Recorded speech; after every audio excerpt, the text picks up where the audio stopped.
આજે આપણે એક ગેમ રમીશું બરાબર એ ગેમમાં જ્યારે હું તાળી પાડું ને ત્યારે તમારે ખુરશી બદલવાની છે અને ગમે તે એક ખુરશી પર હું પણ બેસવાનો ટ્રાય કરીશ જો મને ખુરશી મળી જાય અને જેને ખુરશી ન મળે એ છોકરો આવજો એટલે અહીંયા ઊભો રહી અને બહાર નથી નીકળવાનો અહીંયા ઊભા રહીને પછી એને તાળી વગાડવાની થશે બરાબર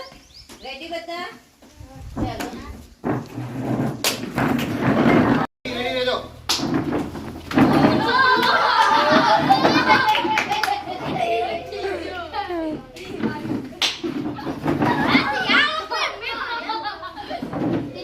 ભાઈ આઉટ હાલો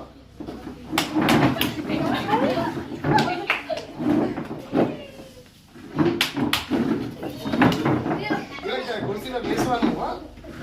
એક ખુરશી નક્કી કરી લેવાની તને અહીંયા મને બેસવું હોય